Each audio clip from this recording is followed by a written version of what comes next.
June నుంచట Mahalakshmi smart కార్డులు ఇస్తారట. కాంగ్రెస్ ప్రభుత్వము మహాలక్ష్మి పేరుతో ఒక స్మార్ట్ కార్డు ఇస్తుందట. మీకు 5 లక్షల మందితో ఫస్ట్ ఒక పైలట్ ప్రాజెక్టు స్టార్ట్ చేయబోతున్నారట. తొలుత జిల్లాకో మండలంలో అమలు చేస్తారట. 33 జిల్లాలో ఒక మండలం.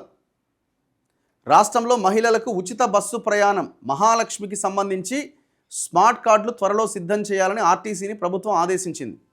ఇక మీరు ప్రయాణం చేయాలంటే కార్డు చూపించాలన్నట్టు. జూన్ 2వ తేదీ నుంచి మహిళలకు స్మార్ట్ కార్డులు ఇవ్వాలని ప్రభుత్వం సూత్రప్రాయంగా నిర్ణయించింది. రాష్ట్ర బడ్జెట్ సన్నాహక సమావేశాల్లో భాగంగా ఉప ముఖ్యమంత్రి ఆర్థిక శాఖ మంత్రి భట్టి విక్రమార్క బుధవారం సచివాలయంలో సమావేశం నిర్వహించారు. రవాణా శాఖ మంత్రి పొన్నం ప్రభాకర్, ఆర్టీసీ ఎండీ నాగిరెడ్డితో పాటు ఇతర అధికారులు హాజరయ్యారు.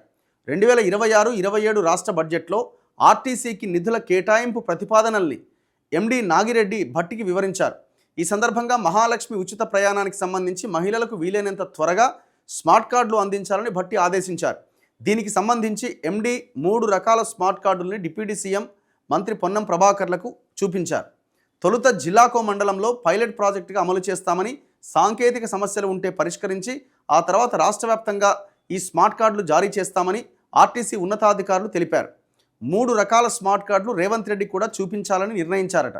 పైలట్ ప్రాజెక్టులో సుమారు 5 లక్షల మందికి స్మార్ట్ కార్డులు ఇవ్వబోతున్నారు. చిప్తో కూడిన ఈ స్మార్ట్ కార్డుల తయారీకి సుమారు 75 కోట్లు ఖర్చు అవుతుందట. ఊర్నాయన. ఈ మొత్తాన్ని ఆర్థిక సహాయం రూపంలో ఇవ్వాలని ఆర్టీసీ రాష్ట్ర ప్రభుత్వానికి విజ్ఞప్తి చేసిందట.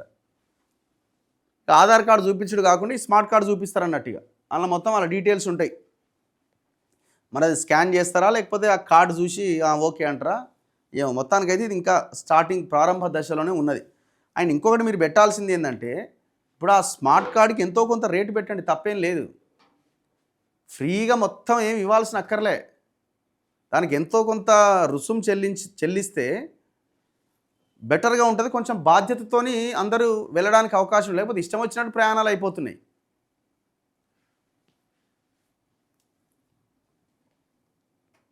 ఇదేం గొప్ప స్కీమ్ ఏం కాదు. ఇది ఏదో చాలా గొప్ప స్కీమ్గా చెప్తున్నారు. ఏం ఉపయోగం? ఇప్పుడు అంతా మహిళలకే కదా, ఆ ఇంటిని చూసుకునే ఆ యజమాని రాళ్ళకే కదా ఇస్తున్నది. మీరు అవసరమైతే మీరు ఏం చేయాలంటే బస్ పాసులు ఫ్రీగా పెట్టండి. పిల్లలు డ్రాప్అవుట్స్ పెరుగుతున్నాయి, బస్ పాసులు మొత్తం ఫ్రీగా పెట్టండి. స్టూడెంట్ బస్ పాసులు మొత్తం ఫ్రీగా పెట్టండి. అండ్ రెండోది, మహిళలకు సంబంధించిన దీంట్లో ఒక మహిళ తన 2 పిల్లల్ని చదివించడానికి దగ్గర 1,00,000 నుంచి 2 లక్షల రూపాయలు ఖర్చు పెడుతుంది. తక్కువలో తక్కువ 1,00,000. ఆ విద్యని ఉచితంగా అందించే ప్రయత్నం చేయండి. నీ స్మార్ట్ కార్డులు, నీ కథా వ్యవహారం, ఈ ఫ్రీ బస్సులు ఎవరికి కావాలా?